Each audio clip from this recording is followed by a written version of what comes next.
Our next topic just after the operators is eigenvalues and eigenfunctions. कोई operator किसी wave function पर operate होता है तो इस ऑपरेशन की वजह से हमें वही वेव फंक्शन मिलता है, लेकिन साथ में कुछ ना कुछ कांस्टेंट हमें मल्टीप्लिकेशन में मिलता है। तो इस तरह से ये जो कांस्टेंट हमें मिल रहा है उसे हम बोलते हैं आइगन वैल्यू, और ये ऑपरेटर जिस फंक्शन पे लग रहा है उसे हम बोलते हैं आइगन फंक्शन, और इन जनरल इस इक्वेशन को बोलते हैं eigen value equation. Generally mathematics के अंदर हमारे पास में ये एक ही वैल्यू जो है वो कॉम्प्लेक्स क्वांटिटी भी हो सकती है, लेकिन क्वांटम मैकेनिक्स में जो भी ऑब्जर्वेबल वेरिएबल्स है जैसे पोजीशन है, मोमेंटम है, एनर्जी है, हैमिल्टोनियन है, इन सब के जो ऑपरेटर्स होते हैं वो हर्मिशियन ऑपरेटर होते हैं, मैंने आपको पहले बताया था। तो इन हर्मिशियन ऑपरेटर्स की जो आइगन वैल्यूज है वो हमेशा हमें क्या मिलती है, रियल मिलती है। जैसे हमने बोला कि ये पर्टिकुलर कोई फंक्शन है और इसका आपको एनर्जी वैल्यू निकालना है, तो आप क्या करोगे, एनर्जी ऑपरेटर उस पर लगाएंगे और फिर वेव फंक्शन को सॉल्व करेंगे। वेव फंक्शन को सॉल्व करने पे हमें वही वेव फंक्शन मिलता है और साथ में कुछ ना कुछ कांस्टेंट मिलता है। ये एग्जांपल मैंने आपको पहले करवाया था। तो इसका ये मतलब है कि एनर्जी ऑपरेटर की आइगन वैल्यू जो है वो एच कट ओमेगा है। ओके, तो ये कहलाएगी आइगन वैल्यूज, इसे हम बोलेंगे eigenfunction and so on. अब इन्हीं आइगन वैल्यू और आइगन फंक्शन से रिलेटेड एक टर्म जो है वो बार बार पढ़ने में आती है, that is known as degeneracy and non degeneracy. Hindi में डीजनरेसी को बोलते हैं अपभ्रष्टता। डीजनरेसी का मतलब क्या होता है, अगर एक ही आइगन वैल्यू के कॉरेस्पॉन्डिंग हमारे पास में बहुत सारे वेव फंक्शंस होंगे तो हम बोलेंगे कि हमारी जो आइगन वैल्यू है वो डी जनरेट आइगन वैल्यूज है। For example, by the eigen value equation operator A acting on a wave function psi n, it will give some constant that is eigen value and the wave function. Degeneracy का मतलब, अगर ये operator Sai N one पे लग रहा है, हमें eigen value A N दे रहा है एंड साई एन वन, ठीक है। यही ऑपरेटर जब साई एन टू पे लग रहा है तब भी हमें आइगन वैल्यू ए एन ही मिल रही है। यही ऑपरेटर जब साई एन थ्री पर लग रहा है तब भी हमें आइगन वैल्यू ए एन ही मिल रही है, और इस तरह। इसका ये मतलब हुआ कि एक ही आइगन वैल्यू के कॉरेस्पॉन्डिंग हमारे पास में बहुत सारे आइगन फंक्शंस हैं। इस कंडीशन में हम ये कहते हैं कि इस पर्टिकुलर ऑपरेटर की आइगन वैल्यू डी जनरेट है। इन शॉर्ट हम ये बोल सकते हैं, if there is one to many condition, one to many मतलब आइगन वैल्यू एक ही है, वेव फंक्शन बहुत सारे हैं, बहुत सारे वेव फंक्शन की एक ही आइगन वैल्यू है, तो हम बोलेंगे कि वो आइगन वैल्यू जो है वो डी जनरेट है। और अगर वन टू वन है तो हम कहेंगे non degenerate. For example, A N one eigen value है साई एन वन की, A N two eigen value है साई एन टू की, A N three eigen value है साई एन थ्री की, एंड सो ऑन। अगर one to one है तो हम कहेंगे कि इस कंडीशन में हम कहेंगे आइगन वैल्यू जो है वो नॉन डी जनरेट है। ओके, नेक्स्ट टॉपिक जो है that is properties of Hermitian operator, that is the most important one, properties of Hermitian operator. Number first property is the Hermitian operator having real eigen values। ठीक है, first property को prove करने से पहले आपको ये पता होना चाहिए कि हर्मिशियन ऑपरेटर होता क्या है। कोई भी ऑपरेटर ए है वो हर्मिशियन ऑपरेटर होगा अगर ऑपरेटर इस कंडीशन को फॉलो करता है। ये हर्मिशियन ऑपरेटर की प्रॉपर्टीज जो है, इस प्रॉपर्टी को आपको याद रखना पड़ेगा। जब हमने हर्मिशियन ऑपरेटर पढ़ा था तब मैंने आपको बताया था कि किसी भी ऑपरेटर का हर्मिशियन ऑपरेटर यानी कि किसी भी ऑपरेटर का एडजॉइंट ऑपरेटर अगर वही ऑपरेटर मिलता है तो हम कहते हैं that particular operator to be Hermitian. यानी कि हर्मिशियन जो है वो एक तरह का सेल्फ एडजॉइंट ऑपरेटर है। इसी प्रॉपर्टी को यूज में लेते हुए हम इसका फर्स्ट प्रॉपर्टी कैलकुलेट करेंगे। हमें ये प्रूव करना है कि हर्मिशियन ऑपरेटर की आइगन वैल्यूज जो है वो रियल है। By the property of Hermitian operator, that is operator A, हम ये मान रहे हैं कि साई हमारा वेव फंक्शन है जिसपे ऑपरेटर ऑपरेट हो रहा है। तो उस कंडीशन पे हमें मिलेगा ऑपरेटर ए शाई और डीवी। इसी इक्वेशन की मदद से हम इसकी फर्स्ट प्रॉपर्टी को प्रूव करेंगे। Now according to the operator equation that is operator A psi is eigen value and the wave function itself. Equation number 1 से हमें वैल्यू इक्वेशन नंबर ए में सब्स्टिट्यूट करनी है। ऑपरेटर ए शाई की जगह हमें मिलेगा ये, और इधर हमें मिलेगा ए शाई and dv. Now open it out. What would we get? It would be a star psi dv. It would be a psi star psi dv. That is equation number 3. Now it a star minus a and psi star psi dv to be equals to 0.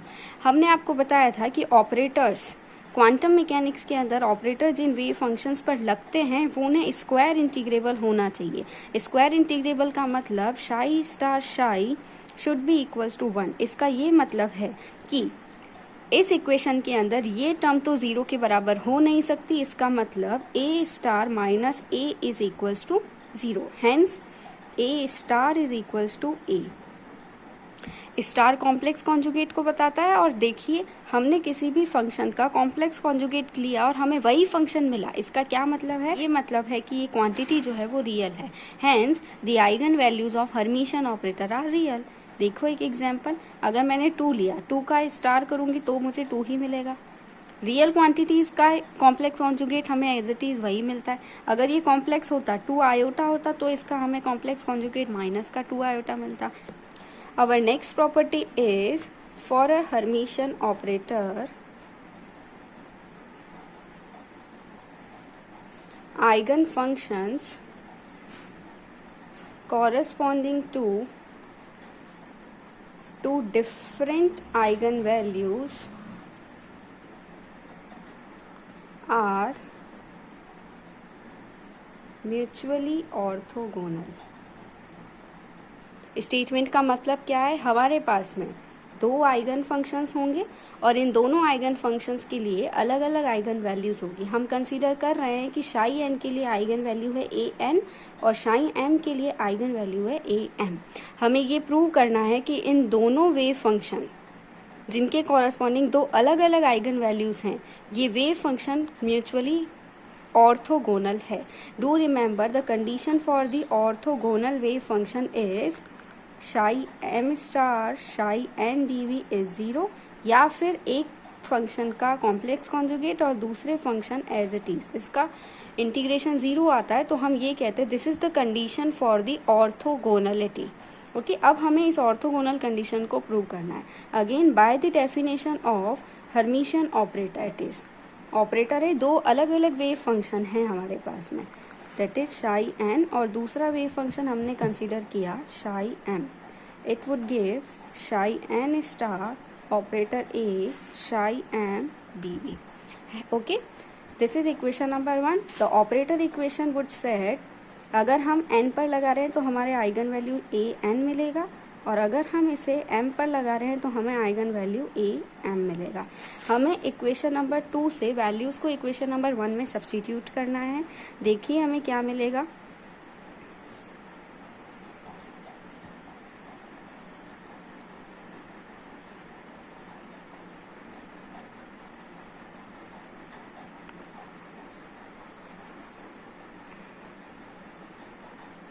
Now what would we get? We would get a n star psi n star psi m dv is a m psi n star psi m n dv.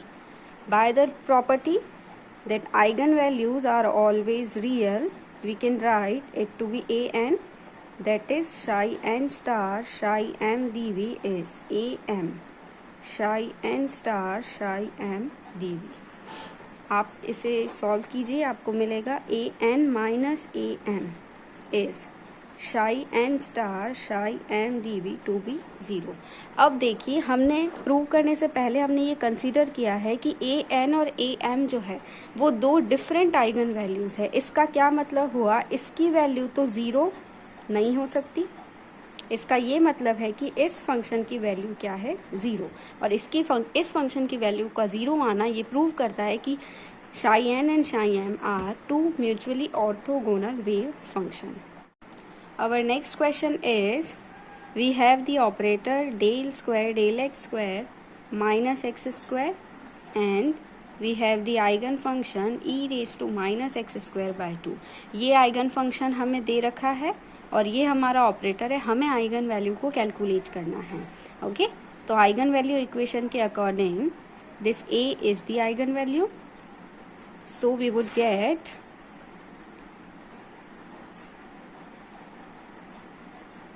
अब हमें 2 बार derivative करना पड़ेगा. हम पहले एक बार इसका differentiation कर लेते हैं, फिर वापस कर लेंगे. What would we get? We would get e raised to minus x square by 2, and it would be minus of 2x by 2. Hence we would get minus of x e raised to minus x square by 2. Differentiating once again,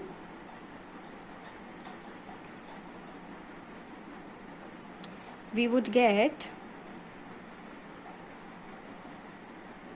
x square e raised to minus x square by 2 minus e raised to minus x square by 2. Hence we would get x square minus 1 e raised to minus x square by 2. Now substituting these values in the eigenvalue equation, we would get, that is,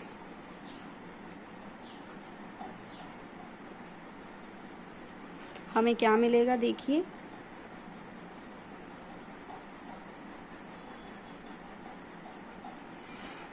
इससे हमें मिलेगा this del square E raise to minus X square by 2 is X square minus 1 E raise to minus of X square by 2 and minus of X square E raise to minus X square by 2. What would we get? We would get minus of 1 e raised to minus x square by 2.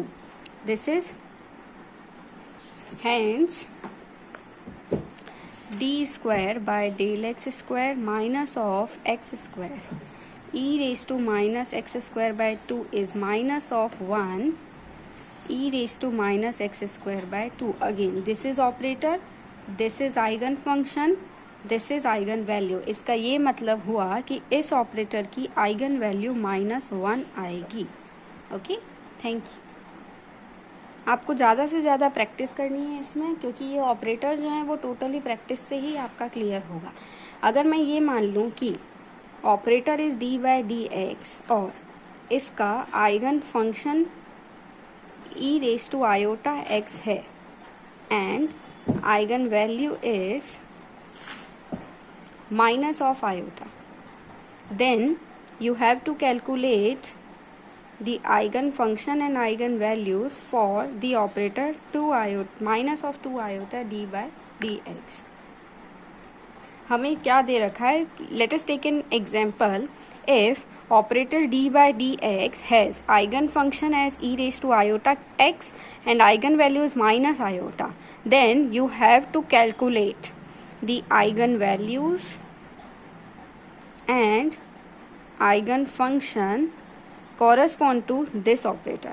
Okay, तो अपन solve करते देखो. Operator equation की मदद से a psi is a psi, hence what would we get? The operator is d by dx, the corresponding wave function is eigen function is iota x. What would we get? We would get iota e raised to iota x. Okay, हमें ये मिला. हमें क्या calculate करना है? Minus of 2 iota d by d x के corresponding हमें eigen value और आइगन फंक्शन की कैलकुलेट करना है. तो हम क्या करेंगे? इस इक्वेशन को -2 आयोटा से मल्टीप्लाई कर देंगे. तो अपने को क्या मिलेगा देखो, minus of 2 iota d by dx e raised to iota x is minus of 2 iota ex. What would we get? We would get minus of 2 iota d by dx is minus of 2 iota square and iota ex. We would get twice of e raised to iota x. Hence